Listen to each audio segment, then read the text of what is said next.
Good afternoon, ladies and gentlemen. It gives me great pleasure to have this opportunity today and present to you something that is very close to my heart, the International Nuclear Information System, also known as INES. This year marks 50th anniversary of INES, 50 years of successful contribution to nuclear science and society. For the last 12 years, I had the privilege to work for this amazing system. 10 minutes assigned to this presentation are too short to squeeze 50 years of hard work and great results achieved. But I will concentrate on answers to 5 main questions. First, what is INES? Second, when was it established? Third, why was INES established? Fourth, how does it function? And the fifth one, what is INES today? Let's look at the first question. What is INES? In short, it could be defined as an online, open, and free repository of nuclear information. It is part of the International Atomic Energy Agency, also known as IAEA, which is part of the United Nations and based in Vienna, Austria. It is one of the world's largest custodians of non-conventional published literature in the field of nuclear science and technology. INES operates under special membership arrangements that set specific duties and privileges for its members. Current membership is 132 countries and 24 international organizations. It can be also defined as a collaborative effort, which means decentralized input, centralized storage, and centralized dissemination. Now that we know what INES is, let's briefly look at its very beginning. In other words, let's go back 50 years into history and the midst of Cold War, which was one of the reasons for establishing this rare channel of communication between two divided blocs. INES was approved by the IAEA Board of Governors in 1969 to further the IAEA's mandate to foster the exchange of scientific and technical information on peaceful uses of atomic energy. At the beginning, INES comprised 25 IAEA member states, while today, as already mentioned, INES has 156 members. At the very beginning, at its inception in 1970, only 3,950 records were entered to the database. Today, around 100,000 records are added annually. The highest ever number of annual input was over 130,000. It is worth mentioning that never before had such a geographically and linguistically diverse group of nations cooperated to offer free, easy to find, and trusted information from a central repository to scientists, researchers, information specialists, students, government officials, and others. Initially, the inputting process was tedious and required a lot of manpower. Member states would mail paper documents to the IAEA, where they would be photographed and converted to microfiche. Afterwards, INES staff would check the incoming information, combining it into a single computer-readable file and distribute it to member states as a machine-readable tapes and semi-monthly abstract in journals. Needless to say that today, no mailing and microfilming is done since it's a very electronically operated system. I would also like to mention that during the initial COVID-19 pandemic, INES easily moved to remote work and even increased its input. There were several reasons and goals for establishing INES, and the same goals are still valuable today. They include to foster the exchange of scientific and technical information on the peaceful use of nuclear science and technology, to collect, process, preserve, and disseminate collected information, to increase awareness in member states of the importance of maintaining efficient and effective systems for managing nuclear information resources, to assist with capacity building and training, and finally, to provide information services and support to member states and the IAEA. What is the modus operandi of INES? Let's look at the major ones. The first function is information collection, and probably that is one of the most important ones. So there, INES collects and processes bibliographic metadata as well as full texts of nuclear literature published in the IAEA member states. The second one is information preservation. Electronically preserve non-conventional or gray literature such as IAEA documents, policy, and technical reports, other full text published from member states and international organizations. Information sharing.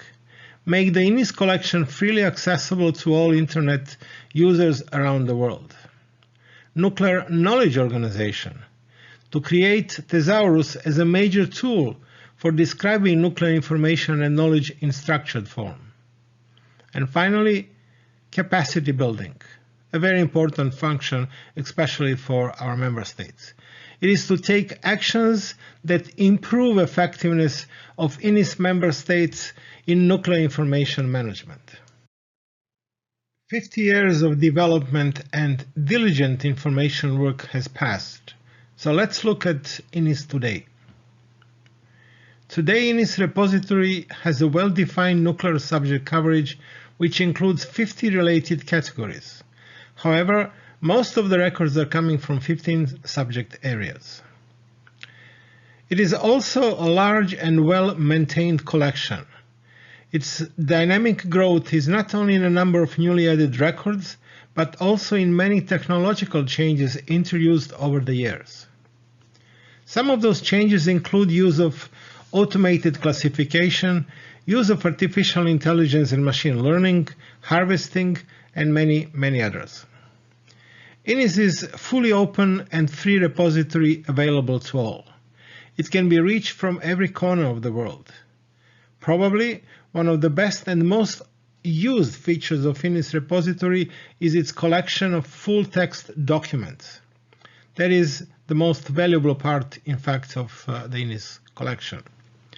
Target audience includes researchers, students, government officials, journalists, general public, and others.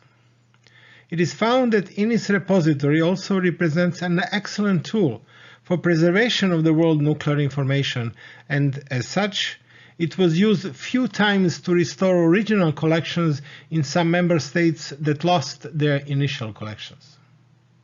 Finally, instead of a conclusion, let's examine some of the challenges that INES is facing, as well as some of the advantages and opportunities. Let's start with challenges. The largest challenge comes from Google and Google Scholar. The Google challenge is twofold. Firstly, it is the outside challenge seen through a number of users directly to INES repository to search for information and documents they need. It is generally assumed that one can find everything using Google search engine and that there is nothing else there worth spending time finding and using it. Secondly, it's the inside challenge within the organization we belong to, which can sometimes hardly realize that there is still a need for financing internal information management operation because it might seem that everything is already available somewhere else. INES has a very good cooperation with Google since we managed to have all of our documents indexed by Google Scholar and made available through their search. Still, it should not be forgotten that it is thanks to INES and its 50 years of work on collecting the information that is now widely available and easily accessible. Important message here is that someone needs to prepare and put documents online in order for those search engines to find them. Second challenge comes from the world economic situation, which impacts our member states and the IAEA's budget as well.